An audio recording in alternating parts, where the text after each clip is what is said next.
Sarvamanthan news महाराष्ट्रामध्ये आपलं स्वागत. पाहूयात आजच्या टॉप 10 हेडलाईन्स. शेतकऱ्यांच्या कर्जाचा पुनर्गठन नाही, संपूर्ण कर्जमाफी करा. उद्धव ठाकरेंची हंबरडा मोर्चामधून मागणी.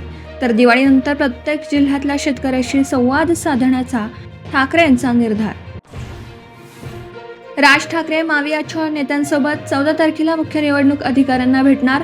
खासदार संजय राऊत यांची माहिती. शरद पवार, उद्धव ठाकरे, हर्षवर्धन सोबतच. एमआयएमचा उद्धव ठाकरेंच्या मोर्चाला पाठिंबा. ठाकरेंनी बोलवल्यास मोर्चात सहभागी होणार. जलील यांची प्रतिक्रिया. तर शेतकऱ्यांच्या मोर्चात कोणीही सहभागी होऊ शकत, अंबादास दानवेंचं उत्तर.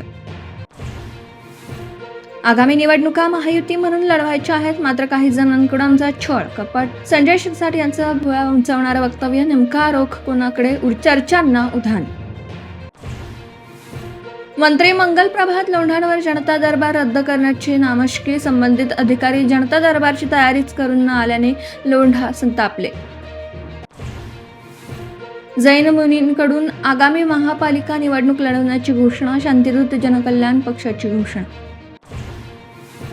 एका दुसरे व्यक्ती मेल्याने काय होतं? कबुतरांसाठीच्या शांती सभेत जैन धर्मगुरूंचं वादग्रस्त वक्तव्य. तर कबुतरामुळे महायुतीचं सरकार जाईल असा जैन साधू निलेश मुनींचा इशारा. सचिन घायवळ प्रकरणी रोहित पवारांचे मुख्यमंत्री फडणवीसांवर आरोप. सुजय विखेसाठी मुख्यमंत्र्यांच्या प्रचार सभेत सचिन घायवळ. व्यासपीठावर रोहित पवारांनी दाखवला पत्रकार परिषदेतला व्हिडिओ. मुंबईतल्या सोगेश्वरीच्या तरुणीच्या मृत्यू प्रकरणी श्रद्धा लाईफस्टाईल कंपनी आणि संबंधित व्यक्तीविरोधात गुन्हा. संस्कृती आमिनच्या मृत्यूला 3 दिवस लोटले, पण एकालाही अटक नाही.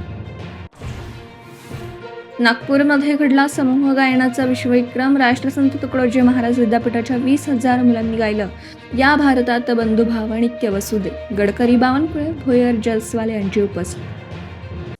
सार्वमंथन न्यूज महाराष्ट्राला लाईक करा, शेअर करा, सबस्क्राईब करा.